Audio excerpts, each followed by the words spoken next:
Hello guys, स्वागत है आपका हमारे एक और न्यू वीडियो में। और आज हम देखेंगे कक्षा 12 केमिस्ट्री में राउल्ट का नियम, जो कि मोस्ट इम्पोर्टेंट है, एग्जाम में बार बार पूछा जाता है।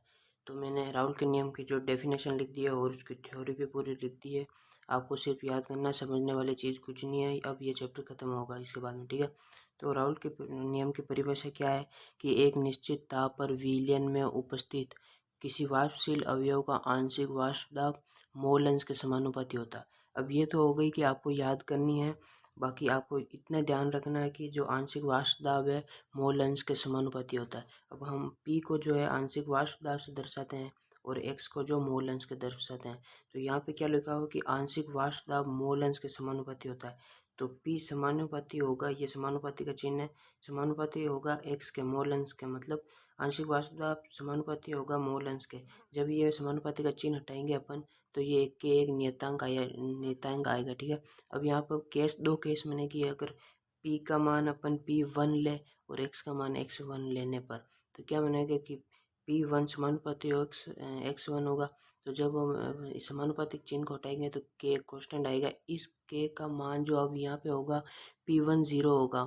आपने मानो यहाँ पे लिया कि 1 लिया या 2 लिया, तो यहाँ पे 2 होगा, ये ध्यान रखना ना। जैसे मानो आपने पहले केस में ही ले लिया कि P2 x2, तो यहाँ पर K का मान जो आएगा P2 आएगा ऐसे। तो अपन ने 1 लिया है तो यहाँ पे K का मान क्या आएगा, P1 0 आएगा, या P1 नोट आप जो भी बोल सकते हो। फिर यहाँ पे क्या होगा कि P1 बराबर P1 0 x1, ये हो गई। अब दूसरा केस लेते हैं कि P का मान P2 ले तथा x का मान x2 ले, तो P2 समानुपाती होगा x2 के P2 को, ठीक है। तो P2 का मान फिर यहाँ पे होगा K का मान हो जाएगा x का, तो P2 0 होगा। तो ये वापस इसके ये निकल के आ जाएगा। अब ये टोटल करेंगे अपन P टोटल, तो P1 प्लस P2 इन दोनों को ऐड कर लेना आप, ठीक है। और ये बस पूरा हो गया। अब अपन देखेंगे, ये आपके राउल्ट का नियम पूरा हो गया। इतना ही है, एग्जाम में आता है तो ये पूरी प्रोसेस लिख के आ जानी है बस, उसमें पूरे नंबर मिलेंगे आपको।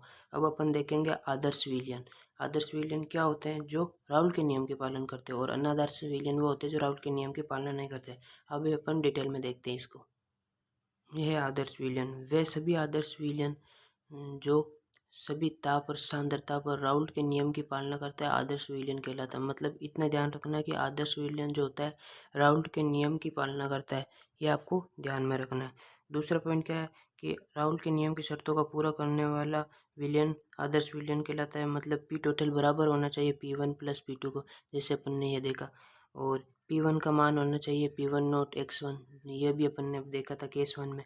और P2 का मान होना चाहिए P2 x2, ये भी अपन ने केस 2 में देखा था। तो ये शर्त तो इनकी पूरी करनी चाहिए, वो आदर्श विलयन होगा। और कुछ इनकी शर्त है वो भी देखते हैं।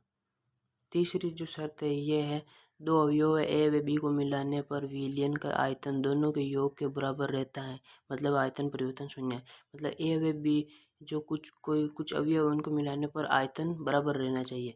मतलब बराबर रहेगा तो वो 0 हो जाएगा। तो जैसे शुद्ध द्रव 1 5 ml है, शुद्ध द्रव 2 5 ml है, तो दोनों का बराबर योग 10 ml है। तो इधर भी 10 इधर भी 10, शून्य हो जाएगा परिवर्तन आयतन।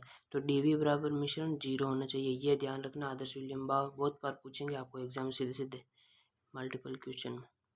चौथा पॉइंट ये है, दो अवयव ए व बी को मिलाने पर ऊर्जा न तो उत्पन्न होती है और न ही नष्ट होती है। मतलब डीएच मिश्रण जो एनर्जी होती है वो 0 होनी चाहिए।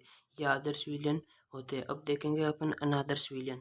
अनादर्श विलयन क्या होते हैं, जो राउल्ट के नियम की पालना नहीं करते। ये देखो लिखा हुआ है, वे विलयन जो राउल्ट के नियम की पालना नहीं करते अनादर्श विलयन। मतलब पी टोटल बराबर नहीं होगा P1 प्लस P2 के।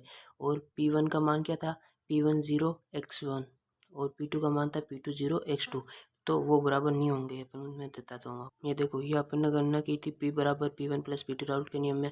तो अनादर्श विलयन जो राउल्ट के नियम नहीं मानते तो बराबर नहीं होंगे। P1 का मान भी बराबर नहीं होगा, P2 का मान भी बराबर नहीं होगा, और डीवी आयतन भी बराबर नहीं होगा, 0 नहीं होगा, डीएच भी बराबर नहीं होगा, 0 नहीं होगा।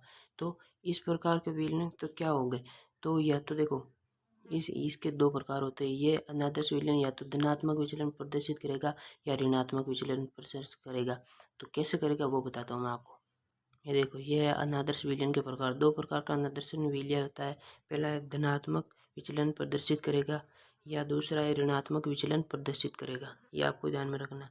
अब ये कब करेगा कि मतलब पी टोटल का मान बराबर नहीं होगा P1 प्लस P2 के। अगर P1 P2 के बराबर नहीं है तो या तो पी टोटल का मान ज़्यादा होगा P1 प्लस P2 से, मतलब इसका मान ज़्यादा होगा, और या पी टोटल का मान P1 प्लस P2 से कम होगा। ये आपको ध्यान में रखना है।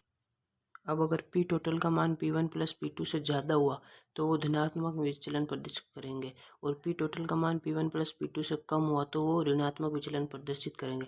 अब अपन अगले वीडियो में ये धनात्मक विचलन और ऋणात्मक विचलन को डिटेल में पढ़ेंगे, क्योंकि ये बड़ा टॉपिक है। आई होप आपको ये वीडियो अच्छा लगा होगा, और चैनल को नए हैं तो सब्सक्राइब करें, और वीडियो अच्छा लगे तो लाइक करें। बाकी मिलते हैं अपन नेक्स्ट वीडियो में, ठीक है।